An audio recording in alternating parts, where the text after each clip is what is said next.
안녕하세요. 오늘도 와주셔서 감사드리고요. 바로 사연을 읽어보겠습니다.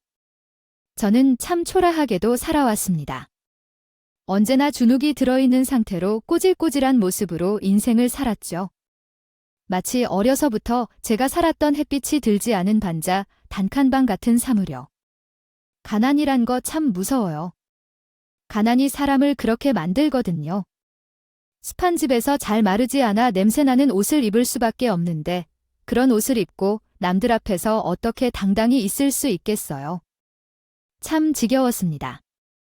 그런 냄새나는 옷도 사람과 사는 건지 벌레랑 사는 건지 모르겠는 곰팡이 냄새나는 집도 허리디스크로 옴짝달싹 못하는 아버지도 라면도 내 주위에 있는 모든 것들이 다 끔찍하고 싫었죠. 탈출하고 싶다. 탈출하고 싶다. 그 생각을 하루에도 몇두 번씩이나 하고 살았는지 모르겠네요. 저는 당연하게도 대학은 꿈도 꾸지 못했어요. 아니 가고 싶다는 생각조차 못했죠. 그런 걸 꿈꿔볼 마음에 여유조차 없었으니까요. 전 중학교 때부터 어디라도 나가 일을 하고 싶었어요. 라면을 먹는 것조차 저로서는 쉬운 일이 아니었고 물배나 겨우 채우면 다행이었으니 그 배고픔부터 해결하는 게 저로선 최우선의 목표였거든요. 하필 그런 집안의 맞이 덕분에 4명이나 되는 동생들의 칭얼거림을 받아주는 역할 또한 지겨웠습니다. 차라리 제가 동생이었다면 저도 누군가에게 칭얼거릴 수 있었을 텐데 저는 누군가에게 하소연도 투정도 부릴 수 없었어요. 아파서 누워 계시는 아버지, 공장에서 12시간씩 일하는 어머니. 누구에게 투정을 제가 보낼 수 있을까요? 그래서 전 속에 쌓인 불만도 터뜨리진 못하고 굉장히 날카로 플러스 표고 삐뚤어져 있는 상태였어요. 한 번은 무료급식소 같은 곳에서 밥을 먹은 적이 있는데 그 행사를 주최해 주신 분이 저에게 다가와서 이런 소리를 하시더군요. 많이 먹고 공부 열심히 해서 간 사람 되어야 한다. 그 소리를 듣는데 화가 났습니다. 그 사람한테 소리치고 싶었어요. 당신이 뭘 아냐고. 공부를 해서 큰 사람 되기 전에 굶어 죽게 생겼는데 공부가 눈에 들어오겠냐고 말이에요. 전 지금 당장 하루하루를 살아가는 것만으로도 벅찬데 그런 소리를 어떻게 할 수 있냐고 하고 싶었어요. 그 정도로 좀 비뚤어져 있었죠. 웃긴 건 그 정도로 가난하면 삐뚤어져도 탈선은 못해요. 탈선도 돈이 있어야 하는 거죠. 세상에 대한 불만은 쌓여가는데 어디다 풀 곳도 풀 수 있는 방법도 없었습니다. 지금 생각하면 웃긴데 전 그렇게 속에 불만은 가득하면서도 일은 열심히 했어요. 가족이라는 게 뭔지 동생들은 굶기지 말고 고등학교까지 졸업시키고는 싶더군요. 아니, 정확히는 그러고 싶다기보다는 그래야 한다는 의무감, 책임감 때문에 그렇겠어요. 전 나이를 빨리 먹고 싶었어요. 학생 때는 일할 수 있는 게 굉장히 한정적이었으니까요. 애초에 일할 수 있는 시간대도 적은데 일할 수 있는 곳도 적으니 돈을 많이 벌 수가 없더라고요. 조금이라도 더 많이 벌어야 애들 밥 한 공기씩은 먹일 텐데 혹은 우리 엄마 몸이라도 조금 덜 상할 텐데라는 생각으로 빨리 어른이 되고 싶었죠. 하루하루가 시간이 참 안 갔었는데 신기하게도 몇 년이란 시간은 생각보다 금방이더군요. 전 그렇게 원하던 어른이 되었고 공장을 다니거나 아르바이트 몇 항을 뛰거나 하면서 드디어 돈을 벌 수 있었어요. 물론 그래봐야 학력도 능력도 없는 것은 변하지 않았지만요. 저였기에 버는 돈이 뻔하긴 했으나 적어도 동생들 배는 고프지 않게 할 수 있었어요. 그러던 중 전 주제도 모르고 연애를 시작하게 됩니다. 같은 아르바이트를 하는 오빠와 만남을 시작하게 됐어요. 처음엔 제가 연애 같은 거 할 여유가 없다고 거절했었는데 그 오빠가 자기가 마음에 들지 않는 게 아니라면 한번 만나보자고 해서 결국 제 인생에서 처음으로 사랑을 할 수 있었죠. 남자친구는 참 좋은 사람이었어요. 아르바이트 하는 가게에서는 성실해서 사장님께 예쁨 받았고 손님들한테는 항상 친절한 미소를 응대해서 인기가 많았었죠. 그런 사람이 왜 꼬질꼬질한 저를 마음에 들어 했는지는 참 의문이긴 합니다. 연애 기간은 참 행복했어요. 비록 돈도 없는 저였기에 비싼 선물 하나 해주지도 못했지만 열심히 뜨개질해서 목도리 하나 선물해주면 그걸로도 크게 만족해주는 사람이었죠. 그 목도리를 겨울 내내 하루도 빠지지 않고 두르고 다녔을 정도로요. 반면에 남자친구는 저에게 비싼 선물을 해주려고 애를 썼어요. 어느 날은 20만 원짜리 가방을 하는 선물해주는데 참 그걸 못 받겠더라고요. 20만 원짜리 가방 하나, 그거 하나면 라면이 몇 박스일까라는 생각이 드니까 제가 감히 그걸 들고 다닐 수는 없다고 생각했어요. 결국 가방을 환불을 받게 했고 그 후로는 선물 보던 편지를 주는 날들이 많아졌는데 그게 참 좋았네요. 저에게 무슨 할 말이 그리도 많은 건지 몇 장씩 되는 편지를 저에게 자주 써주는데 남자친구의 진심이 느껴져서 좋았어요. 거기다 닭살 돋는 말들은 글로 보면 느낌이 다르기도 하니까요. 그런데 그렇게 행복한 연애를 하던 중 남자친구는 연애를 시작한 지 3년 만에 갑작스러운 청혼을 하더군요. 남자친구는 저희 집안 사정을 잘 알고 있었는데 자기도 그 고통을 함께 나누고 싶다고요. 그리고 워낙 집안 사정 때문에 제가 바쁘다 보니까 조금이라도 더 함께 하려면 결혼만이 해답이라고요. 솔직히 처음에 그 말을 들었을 때 많이 혹했어요. 저도 그 작은 집에서 동생들의 투정을 받아주면서 힘들게 사는 거 많이 지쳤었거든요. 하지만 그 고통을 사랑하는 사람에게 나누어줘야 한다고 생각하니 그건 아니라는 생각이 들더군요. 그래서 마음을 독하게 먹고 거절했어요. 하지만 남자친구는 처음 연애를 시작했을 때처럼 이번에도 끈질기게 결혼을 하자고 조르더군요. 고통은 혼자 하면 고통일 뿐이지만 나누면 오히려 행복일 수 있다고요. 결국 전 그 말에 넘어가서 결혼을 하기로 마음먹었어요. 그런데 결혼을 막상 하기 위해 준비를 하다 보니 그저 제가 얼마나 초라한 사람이었는지 깨닫게 되더군요. 전 친구도 없었고 결혼에 대한 생각도 해본 적 없었기에 결혼식 비용도 몰랐었는데 아이 무슨 결혼식 올리는데 몇천만 원이 들어가는 건가요? 거기다가 결혼 이야기가 나온 이후로는 남자친구의 친구 모임에도 같이 나가게 됐는데 거기에 나온 사람들은 물론 이건희와 저처럼 따라 나온 애인들까지 하나같이 출신 학교며 직장이며 집안 모두 저와는 비교도 되지 않았어요. 특히 집안이 다들 부자더라고요. 집이 10억 20억은 기본으로요. 넘어간다고 했었으니까요. 거기 모임에서 유럽 여행 다녀온 얘기들을 하는데 전 정말 창피해 죽는 줄 알았어요. 전 해외는커녕 제주도며 부산 같은 우리나라 관광지조차 한 번도 간 적이 없었으니까요.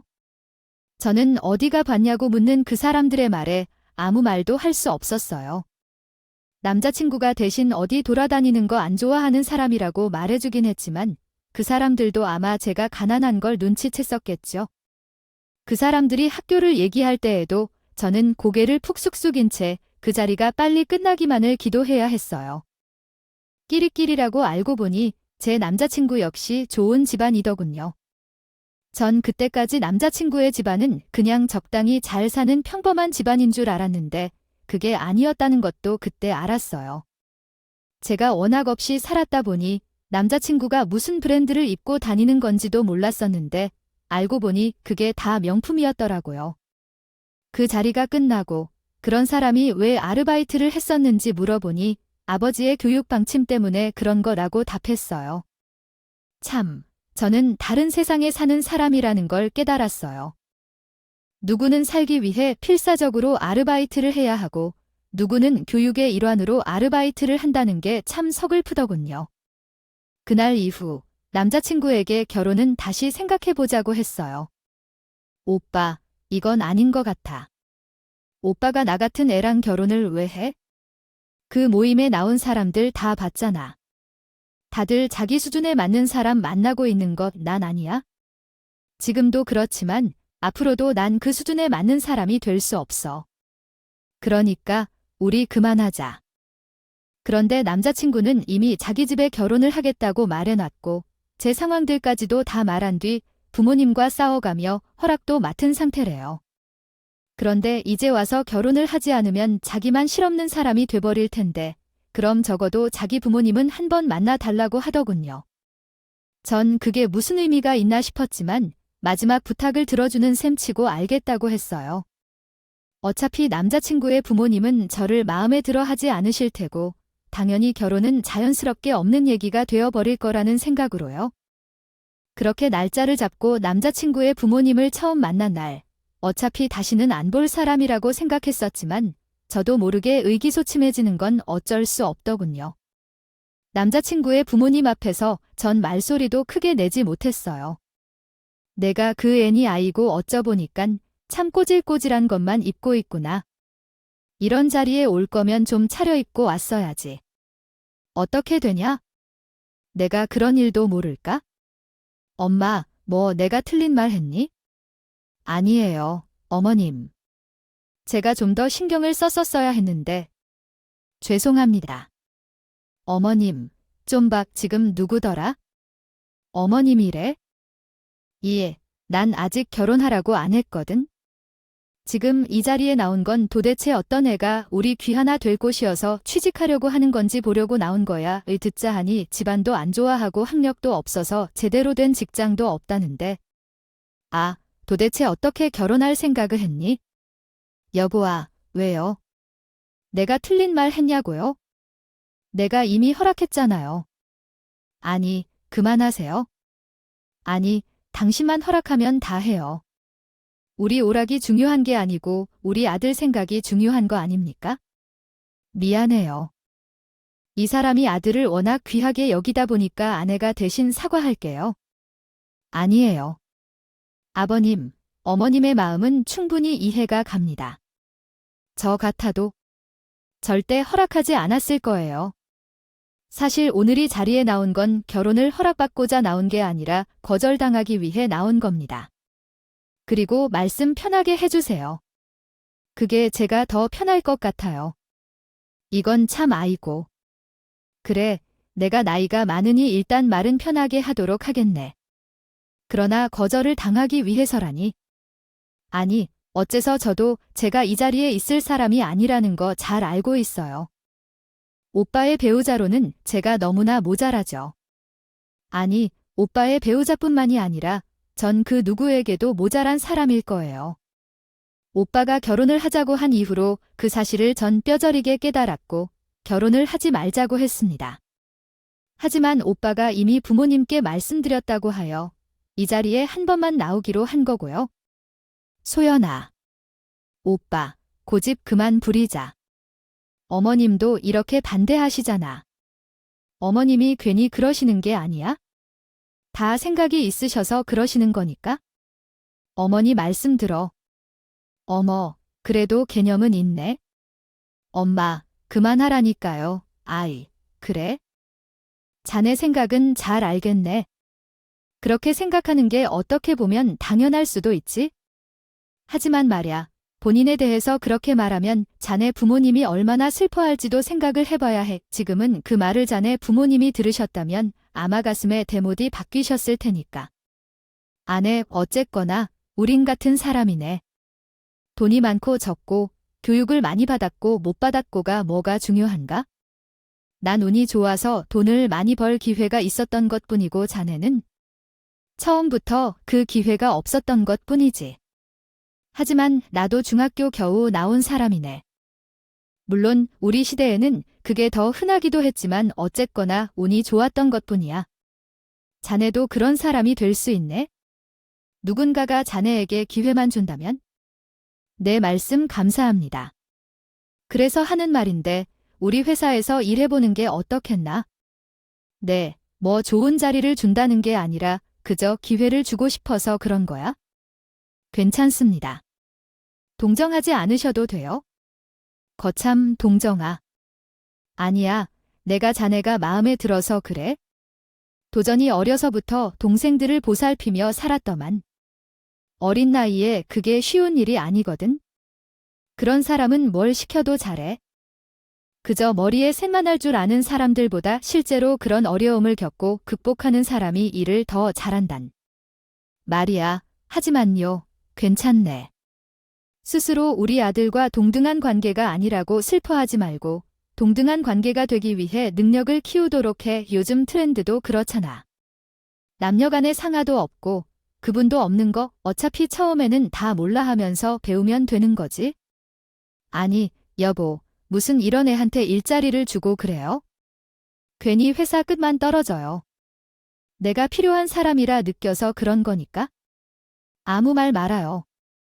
결국 잘 해내고 아니고는 앞으로 이 사람이 하기에 달린 거니까? 아휴, 참, 쓸데없이 사람만 좋아 가지고는. 그렇게 저는 뭐라 말할 틈도 없이 이미 저는 아버님의 회사에 입사가 결정되었어요. 아버님이 입사 시험 보고 들어오는 정규직 자리를 주는 건 아니니까 부담도 갖지 말고 걱정도 하지 말라고 계속 말씀하셔서 거기서는 더 거절하지 못하겠더라고요. 저는 남자친구의 아버님이 주신 기회 덕분에 여러 부서를 다니면서 경험을 쌓을 수 있었어요. 그리고 2년 후, 저는 그 회사에 정식으로 입사 시험을 본 뒤 정규직으로 취직할 수 있었죠. 더불어 그 2년 사이에 남자친구의 아버님은 저의 시아버지가 되었어요. 저는 그 직장을 정말 열심히 다녔어요. 예전처럼 돈에 쫓겨서라거나 시아버지의 눈치를 봐서 그런 건 아니었어요.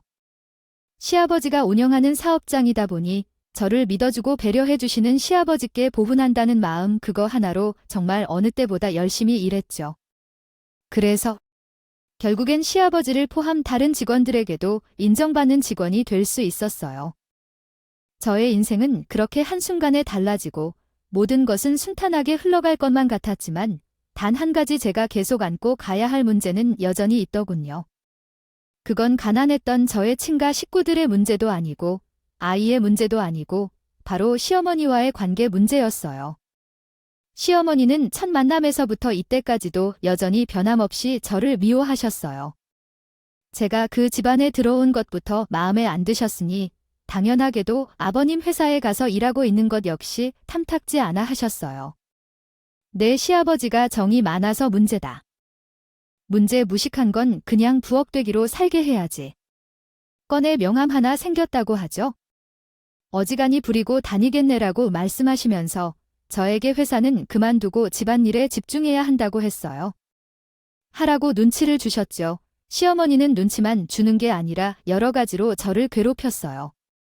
일반적으로 미운 며느리에게 하는 시어머니의 행동들 아마 하나도 빠짐없이 다 하신 것 같네요. 거기다 우리 집안 얘기까지 하면서 상처를 주시는 건 덤이었고요. 남편은 사실 많은 힘이 되어주지 못했습니다. 물론 남편이 위로해주기도 하고 어머님께 그런 말씀 말라고 잘 말해주기는 했죠. 하지만 중요한 건 공감이잖아요. 남편은 저와 같은 상황을 겪지 못하나 보니 저에게 공감을 해주지 못했거든요. 그러다가 남편의 동생, 즉 도련님이 결혼을 하게 됐는데 그때부터 저의 서러움은 조금씩 덜어지기 시작했어요. 저에게 동서가 되는 사람이 정말 저랑 닮았거든요. 이 집안 남자들을 취향이 그런 건지는 모르겠는데 동서의 삶은 제 인생을 그대로 복사해 놓은 것 같은 사람이었어요. 그러다 보니 서로 지나온 인생과 속 얘기도 감출 것 없이 다 나눌 수 있었고 시어머니의 괴롭힘도 함께 받고 나누며 우리 사이는 굉장히 돈독했었죠. 공감도 공감인데 뭐랄까 동지의식 전후에 그런 느낌이 강했어요. 다만 한 가지 다른 점은 동서는 아이의 교육에 대한 열망이 강했던 점이에요. 저 역시 제대로 교육을 받지 못했고 대학도 가지 못했지만 전 그럼에도 불구하고 아버님 덕분에 좋은 회사에 다니고 있어서 그런 생각은 안 했거든요. 하지만 동서는 대학 콤플렉스 때문인지 아이만큼은 잘 가르치고 싶어 하더군요. 동서는 좋은 집으로 이사 가는 걸 포기하는 한이 있더라도 아이 교육비에는 돈을 아끼지 않았어요. 그리고 그쪽 방면으로는 매일같이 알아보고 다녀서 오히려 제가 동서에게 아이 교육에 대해 배워야 할 수준이었죠. 물론 전 그 정도의 열망은 없어서요. 동서가 하라는 대로 아이에게 다 시킬 수는 없었지만 그래도 동서가 하는 말은 무조건 맞다고 생각할 만큼 의지도 했습니다. 그런데 어느 순간부터 동서가 저의 점차 피하기 시작한 게 느껴졌어요. 교육과천 친정부터 해서 시어머니 이야기까지 적어도 이틀에 한 번씩은 전화를 하곤 했었는데 어느 날부터는 바쁘고 정신없다는 핑계로 식초도 아닌가 전화를 끊더라고요. 처음에는 그냥 바빠서 그런가 보다 했었는데 그게 계속되다 보니 아무래도 동서가 저한테 뭔가 서운한 게 있다는 생각이 들었어요. 그래서 하루는 명절에 들어온 선물 세트를 나눠주기 위해 선물 세트를 들고 동서네로 향했어요. 무슨 오해가 있는 거라면 얼굴을 보고 풀기 위해서요. 전 일부러 동선의 집 앞에서 전화를 했어요. 혹시나 또 바쁘니까 오지 말라고. 할까봐 아예 그러지도 못하게끔 먼저 감기에 전화를 한 거죠. 동서, 혹시 바빠? 네, 형님. 저 지금 조금 바쁘네요. 다음에 동서 잠깐만. 내가 지금 동선에 다 왔거든. 동선에 집 근처에 볼 일이 있어서 왔는데 온 김에 뭐 좀 주고 가려고. 잠깐이면 되는데 혹시 얼굴 좀 볼 수 있을까?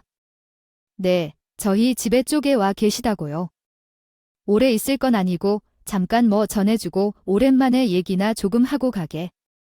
우리 얼굴 안 본 지도 좀 됐잖아, 형님. 근데 어쩌죠? 제가 지금 집이 아니라서.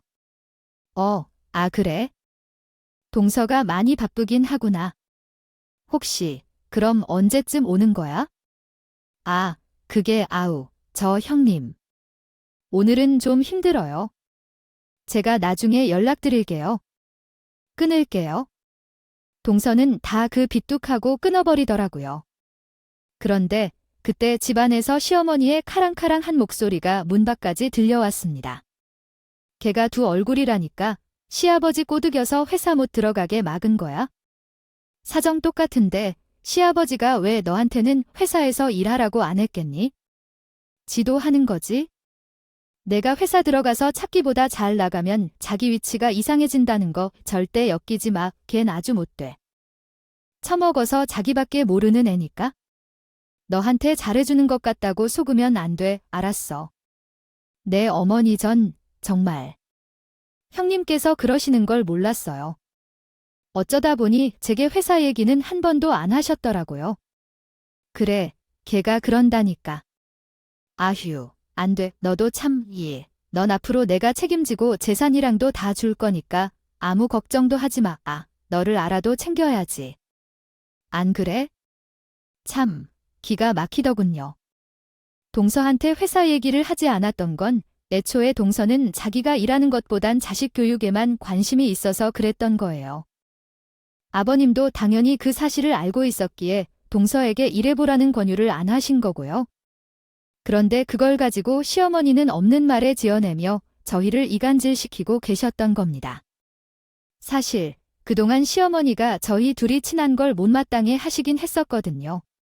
없는. 애들 둘이서 혹시나 꾀부리고 집안 재산 가져가진 않을까 경계도 하셨고요. 저는 문을 열고 들어가서 삼자대면이라도 하고 싶었어요. 시어머니가 하는 말씀이 사실이 아닌 걸 밝히고 저에 대한 오해를 풀고 싶었어요. 그래서 동선의 배를 누르려는 순간 한 가지 생각이 퍼뜩 제 머릿속을 스쳐 지나가더군요. 우리 회사에서 그런 경우가 있었어요. 회사에서 안 좋은 소문이 도는 사람이 한 명 있었죠. 직장 사람들 험담을 주위 사람들한테 하고 다닌다거나 공금을 사적으로 몰래 사용하고 다닌다거나 하는 소문들이 그런 소문이 돈다는 게 그 사람의 귀에도 들어간 순간 그 사람은 그건 오해다 자기는 그런 적 없다고 열심히 변명했어요. 애초에 자기가 자기 주변 사람들한테 직장 사람들 험담한다는 걸? 직장 사람들 중 누군가 알 수도 없지 않느냐고요? 상식적으로 생각했을 때 그건 맞는 말이잖아요. 저희가 그걸 알 수 있는 방법이 없다는 건 저도 그 말을 듣고 이거 누군가가 일부러 못된 소문을 퍼뜨리고 있는 건가 싶었죠. 하지만 대부분의 사람들은 오히려 그 사람을 타박했어요. 이제 와서 무슨 변명이냐고 그런다고 믿어줄 것 같냐고요? 이미 그 사람은 다른 직장 동료들에게 그런 이미지가 단단히 박혀버린 거였어요. 그래서 무슨 말을 하든 그 사람의 말은 들어보려고 하질 않더라고요. 그 사람은 억울해했고 사람들은 가증스럽다며 이젠 대놓고 그 사람에게 못되게 굴더군요. 그리고 그 사람은 결국 견디다 못해 퇴사를 하게 됐어요. 그런데 사실은 알고 보니 그 사람의 말은 사실이었어요.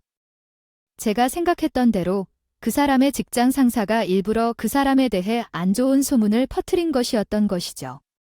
거더군요. 직위를 이용해서 그 사람을 꼬셔보려다가 실패하자 그런 방법으로 복수를 한 거였어요.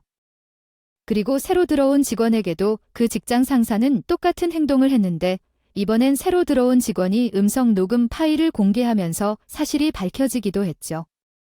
그리고 결국 이전 직원의 누명까지 함께 벗을 수 있었어요. 재벌은 난 못 준다고 하죠. 저는 그 사건을 통해 저런 짓을 하는 사람은 절대 한 번에 그치지 않고 꼬리가 길어져 잡히고 만다는 사실을 깨달았어요. 그리고 한 가지 더 섣부르게 잘못 나섰다가 나만 이상한 사람이 될 수도 있다는 사실도 깨달았고요. 전 이전 직원처럼 섣부르게 나서지 말고 동서가 좀 더 저를 믿을 수 있는 타이밍 혹은 어떤 증거 같은 것들을 마련할 때까지 잠자코 기다리기로 했어요. 그리고 시간이 지나면 동서가 분명 시어머니가 어떤 사람인지도 제대로 보게 될 것이라고 믿기도 했고요. 그래서 그날 전 조용히 집으로 돌아갔어요. 그 이후로 두 사람은 한편이 돼서 저를 소외시키려고 애를 쓰더군요. 둘이 놀러간 사진을 핸드폰에 전시하듯 걸어놓고 보여주고 가족들 모일 때도 꽂아 놓은 보릿자루로 만들어 버리곤 했죠. 하지만 전 다짐했던 대로 반응하지 않고 조용히 있었어요. 반응해봐야 저만 이상한 사람이 될 테니까요. 그런데 시어머니는 또 그런 제가 마음에 안 드셨나 봐요.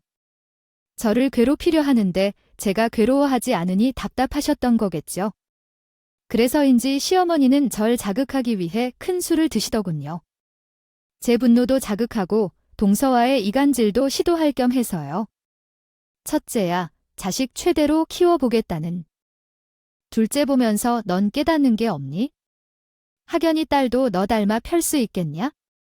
무식한 뿌리에서 뻗쳐나온 가지인데 한 5달만 무식한 우리 손주 불쌍해서 선물 하나 줄 테니 바꿔라. 둘째한테 국제학교 보내라고 학비를 줬는데 너네한테도 뭐 하나 주긴 해야지. 옛다. 시어머니가 저에게 건네준 건 웬 필통이더군요. 그것도 어디서 굴러다닌 건지도 모를 해지곤 알가 빠진 필통. 참 어이가 없었습니다. 이 관절도 모자라서 저한테 무식한 년이라고 욕을 하질 않나? 거기다 자기 손주이기까지 한 제 딸을 욕하고 있으니 정말 치가 떨리더라고요. 전 집에 오자마자 쓰레기통에 쳐놓고 그걸 거들떠볼지도 않았어요. 내가 오기를 기다리자고 다짐했지만 속은 부글부글 끓어올랐죠. 그래서 이걸 어떻게 갚아줘야 할까 고민하고 있었는데 갑자기 퇴근하고 온 남편이 그 필통을 봤는지 저에게 따지기 시작하더군요. 이 필통 뭐야? 누구 거야? 이거 아니 쓰레기통에 있던 걸 왜 꺼냈어? 누구 거냐고. 이거 몰라. 그냥 쓰레기야. 쓰레기니까 버려. 쓰레기 그냥 둘러대려고 하지 말고 솔직히 말해. 아, 무슨 소리야? 솔직히 말하라니 그 필통 누구 건지가 그렇게 궁금해. 아니, 안 궁금해. 내가 궁금한 건 솔직히 말해. 대체 돈이 갑자기 왜 필요한데? 무슨 사고라도 친 거야? 어촌 갑작스러운 남편의 말에 어리둥절했어요. 필통 얘기를 하다가 갑자기 돈 얘기가 나오나 싶었죠. 그리고 전 돈이 필요하지도 않았고요. 뭔 소리야? 갑자기 이거 안에 봐봐. 이래도 아니야. 남편은 그 필통을 저에게 건네주었고 저는 그 안에 뭐가 들어있는지를 살펴보았어요. 필통 안에는 웬 명함들이 잔뜩 들어있더군요. 그런데 그 명함들은 전부 대출 상담사들의 명함이었어요. 그리고 어떤 명함에는 아버님의 회사, 어떤 명함에는 동서의 이름이 적혀 있기도 하더군요. 전 일단 그건 어머님이 주신 필통이라고 말했어요. 그리고 그 명함들도 아마 어머님이 갖고 계셨던 것 같다고 했죠. 그러자 남편은 어머님이 돈이 필요하실 리가 없는데 왜 이걸 갖고 계셨지 하며 어리둥절해 하더군요. 그 다음날 전 명함을 다시 살펴보면서 생각을 했어요. 대출 상담사 명함이야. 누군가가 그냥 홍보용으로 주어서 가졌을 수도 있겠지만 거기에 아버님의 회사 이름이라는 거나 동서 이름이 쓰였던 건 납득이 가지 않았어요. 그러다가 순간 혹시 어머님이 이 이름으로 대출을 받으신 걸까라는 생각이 들었습니다. 물론 어머님이 그렇게까지 해가며 돈이 필요하실 리는 없겠지만 그래도 혹시 했던 거죠. 전 명함에 있던 번호를 연락해서 시어머니 얘기를 들은 척하며 말을 했습니다. 그런데 제가 예상했던 건 사실이었어요. 시어머니는 시어머니 명의는 물론이고 시아버지의 회사 법인 명의, 동서 명의로도 다 대출을 받으셨더군요. 한 군데 통화를 할 때마다 시어머니가 진빚은 점차 불어갔어요. 어느덧 아버님 사업 일부를 정리해도 못 갚을 수준까지요. 저는 다음날 동서에게 조카 교육 문제로 정말 중요하게 할 얘기가 있다고 불러낸 뒤 명함 뭉치를 들고 회사에 있는 아버님 방을 찾아갔어요. 자칫 잘못하다가 아버님 회사 동서가 살고 있는 아파트까지 다 날아가게 생겼으니까요. 저는 아버님, 오늘은 대리가 아닌 첫째 며느리로서 이곳에 왔습니다 하며 제가 확인한 모든 것들을 아버님께 말씀드렸어요. 특히 동선의 아파트가 날아갈까 걱정하는 동서를 안심시켜주고 저희를 집으로 보내셨어요. 그 후 저는 일이 어떻게 진행되는 걸까 참 궁금했어요. 어머님이 대체 무슨 일을 저지르고 다니신 걸까? 그 돈을 대체 어디다 쓰고 계시는 걸까? 앞으로 이 집안은 어떻게 되는 걸까 등등 진실이 밝혀질 때까지 기다리느라 목이 빠지는 줄 알았죠. 2주일이 지난 무렵 모든 사실이 밝혀졌어요. 아버님은 애초에 어머님을 추궁하지도 않으셨더군요. 대신 사람을 시켜 어머님의 뒤를 밟게 한 듯 했어요. 아버님은 괜히 추궁을 했다가 어머니가 머리를 한국에 만들지 않으려고 한 것이었어요.